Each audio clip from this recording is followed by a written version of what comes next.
স্বাগত ডিবিসি সংবাদে। আপনাদের সাথে আছি আমি কাঞ্জুম কৌরি। এবার জানাবো খবরের বিস্তারিত। যেসব সংস্কার প্রস্তাবনায় রাজনৈতিক দলগুলো এখনো একমত হতে পারছে না, নির্বাচনের আগেই তার সমাধান হবে বলে আশা করে জামায়াত ইসলামী। আর নির্বাচনী জোট নিয়ে দলটির অবস্থান হলো কেবল বিএনপি আর ইসলামী দল নয়, ফ্যাসিবাদ বিরোধী সবার সাথে এক হয়ে কাজ করতে রাজি তারা। আপত্তি কেবল আওয়ামী লীগে। ডিবিসি নিউজকে এসব জানিয়েছেন জামায়াতের সেক্রেটারি জেনারেল অধ্যাপক মিয়া গোলাম পরোয়ার।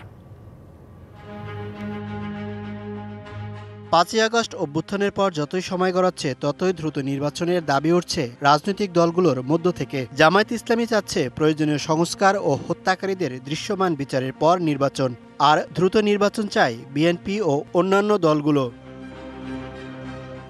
জামায়াত ইসলামী মনে করে এসব মতপার্থক্য মতবিরোধ নির্বাচনের আগেই আলাপ আলোচনার মাধ্যমে সমাধান হবে। ঐক্যমত্যের পরিবেশ তৈরি হয়ে যাবে, সরকার এবং দলগুলোর মধ্যে সে আন্তরিকতা ধীরে ধীরে কিন্তু বৃদ্ধি পাচ্ছে। প্ল্যাটফর্ম বলতে ইলেকশনমুখী হবে ইনশাআল্লাহ, আমরা আশা করি। এর বিনিময়ে নতুন বাংলাদেশের স্বপ্ন যারা দেখছে, রাজনৈতিক দলগুলোকে সেই স্বপ্ন পূরণের জন্য অনেক ছাড় দিতে হবে, উদার হতে হবে, আন্তরিক হতে হবে। পরস্পর বিতর্ক, বিভেদ, বিশৃঙ্খলা দরকার নাই। শুধু বিএনপি বা ইসলামী দল নয়, আওয়ামী বিরোধী সব দলের সাথেই জামায়াতের জোট হতে পারে জানালেন দলের সেক্রেটারি জেনারেল। আমরা যারা ফ্যাসিবাদ বিরোধী আন্দোলনে জুলাই আগস্টে ছিলাম, যারা আমরা জুলাই আন্দোলনের মিত্র, জাতীয় রাজনীতির প্রয়োজনে আওয়ামী ফ্যাসিবাদকে রাজনৈতিকভাবে বিদায় দিতে ফ্যাসিবাদ বিরোধী আন্দোলনে ময়দানে থাকা যে কোনো রাজনৈতিক দলের সাথে নীতিগতভাবে ঐক্যের ব্যাপারে জামাত প্রস্তুত আছে। প্রতিবেশী দেশ ভারত বাংলাদেশকে অস্থিতিশীল করতে চাচ্ছে বলেও অভিযোগ তার। এই সুযোগে ভারত আমাদের সঙ্গে যে আচরণটা করছে, এটা মোটেই বন্ধুসুলভ নয়, এবং আমাদের সার্বভৌমত্ব, স্বাধীনতা, আমাদের অখণ্ডতাও তো তাদের কথাবার্তায় খুব নিরাপদ নয়। Mohaiminul Khan Apu, DBC News, Dhaka. জাতীয় নির্বাচন সামনে রেখে মৌলভীবাজারে শুরু হয়েছে তৃণমূলে বিএনপির নেতৃত্ব নির্বাচন। এবার স্বচ্ছতার জন্য কর্মী সমর্থকদের ভোটে নির্বাচিত হচ্ছে নেতৃত্ব। এমন পদ্ধতিতে উচ্ছ্বসিত নেতাকর্মীরা। এই উদ্যোগ যোগ্য নেতৃত্ব বাছাই ও দলের সাংগঠনিক কাঠামো শক্তিশালী করবে বলছেন নেতারা। ভোট দিতে মানুষের দীর্ঘ লাইন দেখলে মনে হবে স্থানীয় বা জাতীয় নির্বাচন চলছে, তবে তা নয়। মৌলভীবাজার সদর উপজেলায় চাঁদনীঘাট ইউনিয়ন বিএনপির তৃণমূল নেতৃত্ব নির্বাচনে এই ভোট। এবার মৌলভীবাজারের সকল ওয়ার্ড ও ইউনিয়ন কমিটির নেতা নির্বাচিত হচ্ছে কর্মীদের সরাসরি ভোটে। বিপুল উৎসাহ নিয়ে সম্মেলনে অংশ নিচ্ছেন নেতাকর্মীরা। অনিয়ম ঠেকাতে রয়েছেন প্রিজাইডিং কর্মকর্তা, আছে গোপন কক্ষ। আমরা গণতান্ত্রিক পন্থায় খুব উৎসমুখরভাবে এবং খুব আনন্দঘনভাবে কাউন্সিল অধিবেশন পরিচালনা করছি। এই কাউন্সিলর করতে পারছি, খুব আনন্দিত। স্বচ্ছতা ফেরাতে ও গণতন্ত্রের চর্চা বাড়াতে এই সিদ্ধান্ত জানালেন বিএনপির স্থানীয় নেতারা। মৌলভীবাজার জেলা বিএনপি পুনর্গঠিত হচ্ছে। নেতৃত্ব বাছাই যেটা আপনারা দেখলেন অত্যন্ত স্বচ্ছ, এখানে আমাদের কোনো হাত ছিল না। ওয়ার্ড থেকে নেতৃত্ব বাছাই হয়েছে।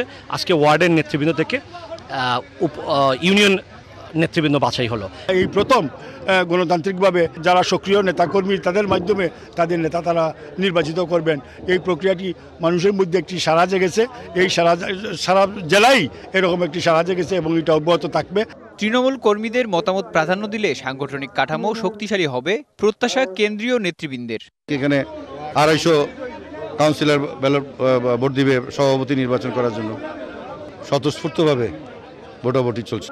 গত বছরের 4 নভেম্বর মৌলভীবাজার জেলা বিএনপির 32 সদস্য বিশিষ্ট আহ্বায়ক কমিটি গঠন করা হয়। এরপর সকল ওয়ার্ড ও ইউনিয়ন কমিটির নেতৃত্ব গণতান্ত্রিক প্রক্রিয়ায় নির্বাচনের নির্দেশ দেয় জেলা বিএনপি। DBC news desk. প্রধান উপদেষ্টা ডক্টর মোহাম্মদ ইউনূস 4 দিনের সরকারি সফরে আজ কাতার যাচ্ছেন। রাতে ঢাকার হযরত শাহজালাল আন্তর্জাতিক বিমানবন্দর থেকে কাতারের রাজধানী দোহার উদ্দেশ্যে রওনা দেবেন তিনি। কাতারে আর্থনা সামিট 2025-এ যোগ দেবেন প্রধান উপদেষ্টা। কাতারের আমির Sheikh Tamim bin Hamad Al থানির আমন্ত্রণে এ সফরে যাচ্ছেন ডক্টর ইউনূস।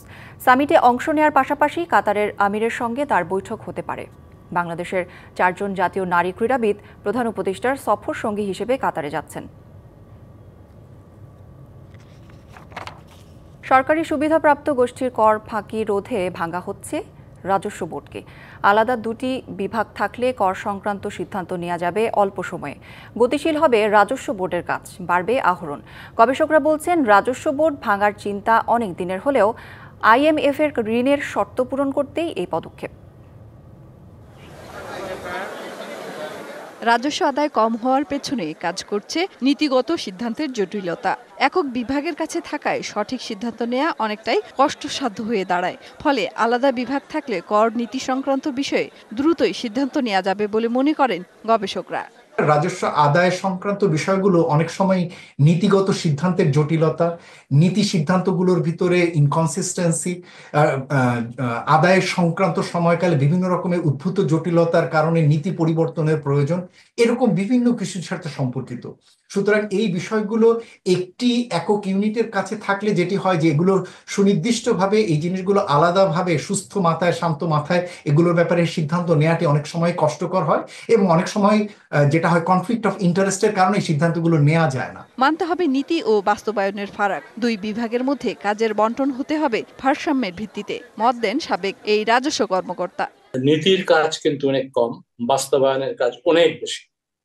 সুতরাং এই দুটো ডিভিশনের মধ্যে এমনভাবে কাজ বন্টন করতে হবে যাতে করে একটা ব্যালেন্স থাকে।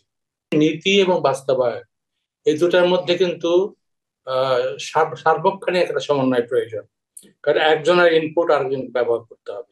রাজস্ব বোর্ড ভেঙে দুটি বিভাগ করার বিষয়টির সফলতা নির্ভর করবে নির্বাচিত সরকারের বাস্তবমুখী পরিকল্পনার উপর। এক্ষেত্রে নিয়োগের বিষয়টি গুরুত্বপূর্ণ বলছেন সংশ্লিষ্টরা। মেহের মনি, ডিবিসি নিউজ, ঢাকা। চট্টগ্রাম বন্দরের একের পর এক টার্মিনাল ও স্থাপনার নিয়ন্ত্রণ চলে যাচ্ছে বিদেশি কোম্পানির হাতে। রাজনৈতিক দলের নেতারা বলছেন, আওয়ামী লীগ সরকারের মতো অন্তর্বর্তী সরকারও দেশের স্বার্থ পরিপন্থী চুক্তি বাস্তবায়নের পথে হাঁটায় উদ্বিগ্ন তারা। অর্থনীতির প্রাণকেন্দ্রে বিদেশিদের নিয়ন্ত্রণ প্রতিষ্ঠা হলে দেশের সার্বভৌমত্ব ও নিরাপত্তা ঝুঁকি তৈরির শঙ্কা তাদের। 2019 সালে নিউমোরিং কন্টেইনার টার্মিনাল এনসিটিকে ওপেন টেন্ডারের মাধ্যমে পরিচালনার উদ্যোগ নেয় চট্টগ্রাম বন্দর কর্তৃপক্ষ। তবে টেন্ডার হলেও সরকারের নির্দেশে তা আলোর মুখ দেখেনি।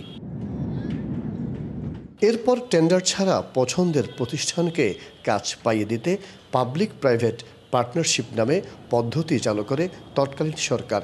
এই প্রক্রিয়ায় 2023 সালে Patenga container terminal PCT Saudi প্রতিষ্ঠান Red Sea Gateway Terminal International লিমিটেডের হাতে তুলে দেওয়া হয়। চুক্তি করা হয় 22 বছরের। এখন বন্দরের সবচেয়ে বেশি রাজস্ব আহরণকারী টার্মিনাল এনসিটিও বিদেশি প্রতিষ্ঠানের হাতে তুলে দেওয়ার প্রক্রিয়া চলছে বিগত সরকারের করা সেই নিয়মেই। দুবাই পোর্টের কাছে এই টার্মিনাল হস্তান্তর করার সিদ্ধান্ত নিয়েছে অন্তর্বর্তী সরকার। সরকারের এমন সিদ্ধান্তের কঠোর সমালোচনায় স্থানীয় রাজনৈতিক দলগুলোর নেতারা। বিদেশি মালিকানায় ছেড়ে দিলে আন্দোলনেরও হুঁশিয়ারি তাদের। এনসিটি টার্মিনাল, যেটি পূর্বের ফ্যাসিস্ট সরকারের এজেন্ডা, বিদেশিদের হাতে তুলে দেওয়ার ষড়যন্ত্র রুখে দিতে হবে। দেশ ও বন্দর রক্ষার জন্য যেই কোনো কঠিন পদক্ষেপ গ্রহণ করতে আমরা বাধ্য হব। আগের সরকার করছে, ওরা তো আমরা স্বৈরাচার সরকার বলছি, দুর্নীতিবাজ সরকার বলছে, কিন্তু এই সরকারও কেন আবার এটা করবে? এটা বাতিল করা উচিত। দেশের স্বার্থে বিদেশের কাছে কেন আমাদের সম্পত্তি তুলে দেব? উচিত না এটা। তবে বন্দর সংশ্লিষ্টদের দাবি, দেশের অর্থনৈতিক উন্নয়ন ত্বরান্বিত করতেই সরকারের এই সিদ্ধান্ত। দেশের অর্থনৈতিক উন্নয়নের জন্যই সরকার আসলে এই ধরনের কিছু কিছু সিদ্ধান্ত নিচ্ছে। সেটা কমপ্লিটলি সরকারের সিদ্ধান্ত এবং সেই সিদ্ধান্তটা বাস্তবায়নের দায়িত্ব হচ্ছে বাস্তবায়নকারী কর্তৃপক্ষ হিসেবে আমাদের চট্টগ্রাম বন্দর কর্তৃপক্ষ। উন্নয়ন এগিয়ে নিতে বিদেশিদের হাতে তুলে দিয়ে নয়, দেশীয় ব্যবস্থাপনার প্রতি জোর দেওয়ার তাগিদ সংশ্লিষ্টদের। মাসুদুল হক, ডিবিসি নিউজ, চট্টগ্রাম। ইজারা শর্ত ভেঙে ব্রাহ্মণবাড়িয়ার আশুগঞ্জে মেঘনা নদীতে বালু তোলায় বাড়ছে ভাঙন ঝুঁকি। একটি বা দুটি সুইং ড্রেজার ব্যবহার করার কথা থাকলেও 5 থেকে 7টি লোড ড্রেজার দিয়ে বালু উত্তোলন করা হচ্ছে নিয়মিত। এতে কেপিআইভুক্ত একাধিক প্রতিষ্ঠান ঝুঁকিতে রয়েছে। এছাড়া নদীর গতিপথ বদলে যাওয়ার পাশাপাশি ভাঙনের আশঙ্কা করছেন নদী পাড়ের বাসিন্দারা। ব্রাহ্মণবাড়িয়ার আশুগঞ্জে মেঘনা নদীতে শর্ত ভঙ্গ করে চলছে বালু উত্তোলন। গত বছর মেঘনা নদীতে জেগে ওঠা চর থেকে হাইড্রোগ্রাফিক জরিপ অনুযায়ী বালু তোলার সিদ্ধান্ত হয়। পরে ঠিকাদারি প্রতিষ্ঠান মেসার্স কামাল ইন্টারন্যাশনালকে অনুমতি দেওয়া হয়। অনুমতি পেয়ে ঠিকাদারি প্রতিষ্ঠানের পক্ষে মেঘনা নদী থেকে বালু তোলার কাজ নেয় আশুগঞ্জের ইজারাদার হাবিবুর রহমান সহ কয়েকজন। জেগে ওঠা চরে একটি বা দুটি খনন যন্ত্র দিয়ে কাটার কথা থাকলেও মেঘনা নদীর নির্ধারিত সীমানার বাইরে গিয়ে 10 থেকে 12টি ড্রেজারের মাধ্যমে বালু তোলা হচ্ছে। এতে ভাঙনের ঝুঁকিতে মেঘনার তীরবর্তী এফসিএল, মিডল্যান্ড ইস্ট পাওয়ার, মিডল্যান্ড পাওয়ার কোম্পানি ও গ্যাস ট্রান্সমিশন কোম্পানি লিমিটেড, এছাড়া ভৈরব প্রান্তে বিএডিসি সার গুদাম ও যমুনা ওয়েল কোম্পানি লিমিটেড ছাড়াও ঝুঁকিতে ফসলি জমি। অর্ডার দিছি আমি কাটতেছে না, কাটতেছে না, আমার হেতন না কাটতেছে, লিসানো আমি বাধা দিছি, আমার বাধা মানছে না। জিডির বরাবর কাটার কথা ওইখানটা কাটছে না, না কাটতে এদিক দিয়ে কাটতেছে। শর্ত ভঙ্গের বিষয়টি অস্বীকার করে ইজারাদারের দাবি, নির্ধারিত সীমানা থেকে বালু উত্তোলন করা হচ্ছে। আসলে ভিত্তিহীন, শর্ত ভঙ্গ করে বাংলাদেশে কোনো কাজই করা যায় না। আমি আমার যে এরিয়া দেওয়া আছে, আমাকে ডিসি মহোদয় ইউনিয়নের মাধ্যমে দেওয়া আছে, সেই সীমানার মধ্যে থেকেই আমি আমার কাজ চালিয়ে যাচ্ছি। ইজারা শর্ত ভঙ্গ করলে কঠোর ব্যবস্থা নেয়ার কথা জানিয়েছেন উপজেলা নির্বাহী কর্মকর্তা। এমনভাবেই তার সাথে চুক্তি করা হয়েছে যাতে কেপিআই কোনো ক্ষতি না হয়। তো তাকে যে চুক্তি করা হয়েছে, তাকে যে শর্ত আরোপ করা হয়েছে, সেই শর্তের মধ্যে যদি সে থাকে তাহলে কেপিআইগুলোর সমস্যা হবে না। অপরিকল্পিতভাবে বালু তোলা বন্ধ না হলে নদীর গতিপথ পাল্টে গিয়ে নদীর পাড়ে ভাঙনের সৃষ্টি হতে পারে বলে আশঙ্কা সংশ্লিষ্টদের। DBC news desk. বিশুদ্ধ পানির সংকটে নেত্রকোনার সীমান্তবর্তী দুর্গাপুর ও কলমাকান্দার পাহাড়ি জনগোষ্ঠী। সারা বছর পানি সংকট থাকলেও শুকনো মৌসুমে তা চরম আকার ধারণ করে। লক্ষাধিক মানুষ বাধ্য হয়ে ভারত থেকে প্রবাহিত ছড়া বা ঝর্ণার দূষিত পানি পান করায় মারাত্মক স্বাস্থ্য ঝুঁকিতে রয়েছেন। নেত্রকোনা সীমান্ত উপজেলা কলমাকান্দা ও দুর্গাপুরের অধিকাংশ গ্রামই টিলা ও পাহাড় বেষ্টিত। সারা বছর এসব এলাকায় পানি সংকট থাকলেও শুষ্ক মৌসুমে তা যেন আরও তীব্র হয়। বিজয়পুর, রংছাতি, পাঁচগাঁও, কোল্লাগড়া, বিপিনগঞ্জ সহ অর্ধশত গ্রামের মানুষের একমাত্র ভরসা ভারত থেকে নেমে আসা ময়লা পানি। কারণ এসব অঞ্চলে ভূগর্ভস্থ পানির স্তরে রয়েছে পাথর, যা অতিক্রম করে গভীর নলকূপ কিংবা সাবমার্সিবল পাম্প স্থাপন করা ব্যয়বহুল। সংকট নিরসনে জনস্বাস্থ্য প্রকৌশল বিভাগ কুয়া তৈরি করে উপরে রিং বসিয়ে টিউবওয়েল স্থাপন করেছে, কিন্তু প্রয়োজনের তুলনায় অপ্রতুল সেই আয়োজন। ইন্ডিয়াতে ময়লা পানি আয়ে এই সরা পানি দিয়ে আমরা কুয়া খুঁড়ে খাই, গাতা হইয়া পরে এই যে চাকনিরা চাকিয়া পরে আমরা খাই। বাধ্য হয়ে ময়লাযুক্ত ভারতের বিভিন্ন ছড়ার পানি সংগ্রহ করছেন স্থানীয়রা। দূষিত পানি পান ও গোসল করায় নানা রোগে ভুগছেন তারা। টাইফয়েড, জন্ডিস ভুগছে গ্রামের মানুষ সারা বছরই এই পানি ব্যবহার করার ফলে। যখন ডল আসে বর্ষাকালে আমাদের পানির খাওয়ার খুবই কষ্ট। বিশুদ্ধ পানির সংকট নিরসনে দীর্ঘমেয়াদী প্রকল্প নেওয়ার চেষ্টা চলছে বলে জানিয়েছে কর্তৃপক্ষ। মাটির নিচে আসলে পাথর রয়েছে, যে কারণে পানির প্রাপ্যতাটা কিছুটা কম থাকে, বিশেষ করে শুষ্ক মৌসুমে। প্রতি বছরই সরকার কিছু সাবমার্সিবল পাম্প দেয়। রেইন ওয়াটার হারভেস্টিং সহ অন্যান্য যে ব্যবস্থাগুলো রয়েছে সেটির বিষয়ে চাহিদা দিয়ে মন্ত্রণালয়ে একটি প্রস্তাব পাঠানো হয়েছে। ক্ষুদ্র নৃগোষ্ঠীর জন্য একটা প্রস্তাব আমরা মন্ত্রণালয়ে প্রেরণ করেছি। দ্রুত তৈরি করা হয় তাহলে সেই অঞ্চলের সকলের পানি সরবরাহ নিশ্চিত হবে বলে আমরা আশাবাদ ব্যক্ত করছি। দুর্গম পাহাড়ি অঞ্চলে বছরের পর বছর ধরে বিশুদ্ধ পানির সংকট নিরসনে সরকার দ্রুত কার্যকর ব্যবস্থা নেবে, এমন প্রত্যাশা স্থানীয়দের। DBC news desk. গ্রামের বাড়িতে বিদ্যুৎ আছে অনেক দিন থেকেই, তবে এলাকায় ছিল না কোনো সড়কপাতি। সন্ধ্যা নামতেই গ্রামের রাস্তাগুলো ডুবে যেত অন্ধকারে। শরীয়তপুরের নড়িয়া উপজেলার সুজাসার গ্রামের সেই সড়কের চিত্র এখন ভিন্ন। এখন সন্ধ্যা হলে গ্রামের পথে পথে জ্বলে উঠছে আলো। প্রবাসীদের উদ্যোগে স্থাপিত স্ট্রিট এলইডি লাইটে সরে গেছে সড়কের অন্ধকার। পুরো গ্রামে বসানো হয়েছে সিসি ক্যামেরা। ৩ কিলোমিটার সড়কে স্থাপন করা হয়েছে ৪০টি এলইডি লাইট। প্রতিটি খুঁটিতে লাগানো হয়েছে একটি করে সিসি ক্যামেরা। এতে পুরো গ্রাম এখন নিরাপত্তার চাদরে ঢাকা, আর রাতে আলো ঝলমলে রাস্তা। শরীয়তপুরের নড়িয়া উপজেলার সুজাসার গ্রামকে আলোকিত ও সুরক্ষিত রাখতে সুজাসার প্রবাসী সংঘের এই উদ্যোগ। আলোকিত সুজাসার প্রবাসীদের অঙ্গীকার। এই পরিকল্পনা বাস্তবায়নে এগিয়ে আসেন ১১৫ জন প্রবাসী। অনেকগুলো লাইট স্থাপন করছি এই কারণেই, যাতে আমাদের এলাকার মানুষগুলো রাস্তাঘাটে সুন্দরভাবে চলাফেরা করতে পারে। সিসিটিভিটা এই কারণে এখানে স্থাপন করছি যাতে আমাদের এলাকায় কোনো দুর্ঘটনা না ঘটে। চুরি, ডাকাতি এবং যে কোনো দুর্ঘটনা ঘটলে বা ওইটা সিসি ক্যামেরার মাধ্যমে দেখা যাচ্ছে। স্থানীয় ও জনপ্রতিনিধিদের দাবি, এতে কমে যাবে চুরি, ডাকাতি সহ অপরাধ প্রবণতা। এখন লাইট ছাড়াই হাইটা যাওয়া যায়। তারপরে চোরের একটা উৎপত্তি ছিল, ওইটার থেকে আমরা এখন অনেকটাই সুবিধা ভোগ করতেছি। আমাদের গ্রামের জন্য উন্নয়ন বা ভালো ভালো ভালো আরও অনেক কাজ করতেছে, এটার আগামীতে ভালোভাবে কাজ করে। এমন উদ্যোগে গ্রামের আইন শৃঙ্খলা পরিস্থিতির উন্নতি হবে বলে মনে করছে পুলিশ। সুদাসা গ্রামের প্রবাসীরা তারা নিজেরা উদ্যোগ নিয়ে গ্রামের নিরাপত্তার জন্য 40টি সিসি ক্যামেরা স্থাপন করেছেন এবং স্ট্রিট লাইট স্থাপন করেছেন। তো এ থেকে যেটা হবে যে এই গ্রামে যদি পরবর্তীতে কোনো অপরাধ সংঘটিত হয় তাহলে অপরাধীদের সহজে শনাক্ত করা সম্ভব হবে। গেল 27শে জানুয়ারি আনুষ্ঠানিকভাবে এই সড়কবাতি স্থাপন কার্যক্রমের উদ্বোধন করেন স্থানীয় গ্রামবাসী। DBC news desk. সুখের সংজ্ঞা কি? সেই সুখ আসলে কিসে? সফলতা, বিত্ত কিংবা সন্তান জন্মের মধ্যে কি দাম্পত্যের সব সুখ? আবার সন্তান না হওয়ায় অনেকে হতাশাগ্রস্ত কিংবা বেছে নিচ্ছেন বিচ্ছেদের পথ। তাদের জন্য অনুপ্রেরণা হতে পারে জুলিয়া শিমন দম্পতি। মা বাবা হতে না পারার অপূর্ণতাকে জয় করেছেন অন্যরকম ভালোবাসায়। একে অপরকে মমতায় আগলে রেখে বেছে নিয়েছেন বিশ্বভ্রমণের পথ। চেনাশোনা জানার মাঝে কিছুই চিনি নিজে, অচেনায় হারায়ে তাই আবার খুঁজি নিজে।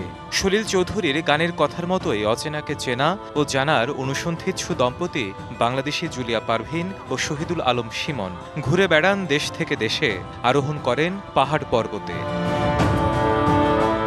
সফটওয়্যার প্রকৌশলী শিমন দীর্ঘদিন চাকরি করেছেন বহুজাতিক প্রতিষ্ঠানে। জুলিয়াও চাকরি করতেন, পরে গড়ে তোলেন আবাসন ও গাড়ির ব্যবসা। একসময় জানতে পারেন নিঃসন্তান হয়েই কাটাতে হবে বাকি জীবন। এমন সত্য মেনে নিয়েই সিদ্ধান্ত নেন বাকিটা পথও একসাথে কাটাবেন, তবে ভিন্নভাবে। তাই চাকরি, ব্যবসা সবকিছু বিসর্জন দিয়ে জমানো অর্থে বেছে নিয়েছেন স্থলপথে দেশ থেকে দেশে ঘুরে বেড়ানো আর পাহাড় পর্বতে আরোহণের মতো অ্যাডভেঞ্চারাস জীবন। এই যে জিওগ্রাফিক্যাল যে চেঞ্জেস, যে মানুষের কালচারাল যে চেঞ্জেস, ফুড হ্যাবিটস, ভাষা, তো এইগুলো আসলে খুব বেশি এক্সপ্লোর এনজয় করা যায় আপনি যখন বাই রোডে যান। 20,000 কিলোমিটার, 10 কান্ট্রিজ, ওটা আমরা নিজেদের গাড়ি আমরা ক্যাম্পার করে নিয়েছিলাম ব্যাক সাইডে। ওখানে আমি রান্না করতে পারবো, আমি ওখানে ঘুমাতে পারবো, আমার পুরো ওয়ার্ডরোব ক্লোজেট কাপড় চোপড়ের মধ্যে ছিল। নিজেদের গাড়ি চালিয়ে এখন পর্যন্ত ঘুরে বেরিয়েছেন 42টিরও বেশি দেশ। আরোহণ করেছেন আফ্রিকার সুউচ্চ পর্বত মাউন্ট কিলিমানজারো, মাউন্ট কেনিয়া, ইউরোপের মাউন্ট এলব্রুস, রাশিয়ার মাউন্ট চেগেট। আমরা 8 মাস ট্রেনিং করে কেনিয়ার বিভিন্ন পর্বতে, জঙ্গলে টেন্টিং করা, হাইকিং করা, কনফিডেন্স গ্রো করলো, তখনই আমরা মাউন্ট কিলিমানজারো জয় করার চিন্তা করি। মাউন্ট কিলিমানজারো উঠতে আমাদের টোটাল সময় লেগেছিল 7 দিন। যখন সামিতে পৌঁছাই এমন ঝড় শুরু হলো, মানে স্নো পড়া, ঝড় হওয়া। এসব ভ্রমণের বাঁকে বাঁকে ছিল মিশ্র অভিজ্ঞতা। কোথাও পেয়েছেন উষ্ণ অভ্যর্থনা, কোথাও খুইয়েছেন গুরুত্বপূর্ণ গ্যাজেট, এমনকি গিরিপথে গাড়ি উল্টে বেঁচে ফিরেছেন মৃত্যুর দুয়ার থেকে। সবচেয়ে বড় যে আমাদের জন্য সীমাবদ্ধতা বলবো, ব্যাড এক্সপিরিয়েন্স না, সেটা হচ্ছে আমাদের ভিসা।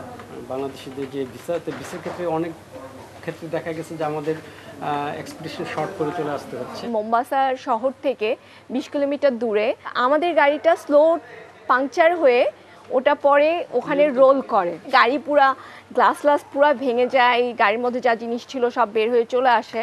নিঃসন্তান হলে যেখানে দম্পতিদের প্রকাশ্যে বা অপ্রকাশ্যে সামাজিক হেনস্থার শিকার হতে হয়, সেই ট্যাবুকে বৃদ্ধাঙ্গুলি দেখিয়ে আমৃত্যু একসাথে থাকার এমন বন্ধন শিক্ষণীয় হতে পারে পশ্চাৎপদ মানসিকতা ধারণকারীদের জন্য।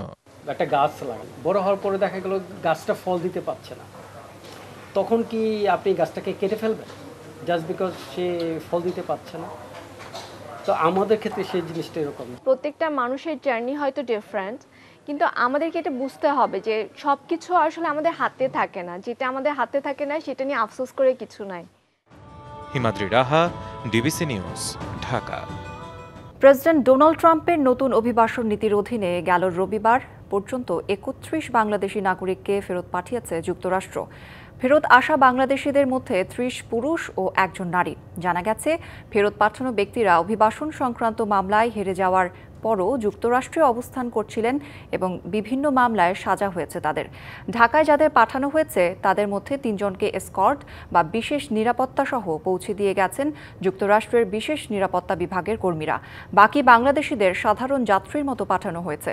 ফেরত পাঠানোদের মধ্যে একজন জানান তাদের সাথে কোনো প্রকার অসম্মানজনক আচরণ করেনি মার্কিন প্রশাসন।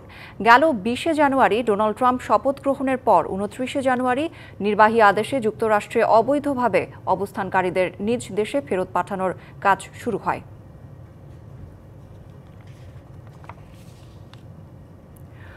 ডোনাল্ড ট্রাম্পের নতুন শুল্ক নীতি চালুর পর বহুজাতিক পণ্য ডেলিভারি প্রতিষ্ঠান DHL এক্সপ্রেস $800 বেশি দামি পণ্য যুক্তরাষ্ট্রে পাঠানো বন্ধ রেখেছে। পরবর্তী নির্দেশনা না দেওয়া পর্যন্ত বিশ্বের যে কোনো দেশের প্রতিষ্ঠান থেকে মার্কিন ভোক্তাদের কাছে পাঠানো চালান সাময়িকভাবে স্থগিত রাখবে বলে জানিয়েছে DHL। প্রতিষ্ঠানটি আরও জানিয়েছে ব্যবসা প্রতিষ্ঠানগুলোর ভেতর বা বিজনেস টু বিজনেস এর আওতায় থাকা চালানগুলো এখনও চালু রাখবে তারা, তবে সেগুলোর ক্ষেত্রেও পণ্য পৌঁছাতে দেরি হতে পারে।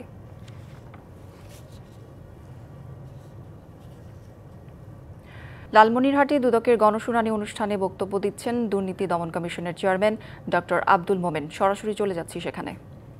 আমি নিজে একটা জেলা প্রশাসক ছিলাম ঢাকা জেলায়। তো আমি একটা ঘুষের কাহিনী বলি, ছোট্ট ঘুষের কাহিনী।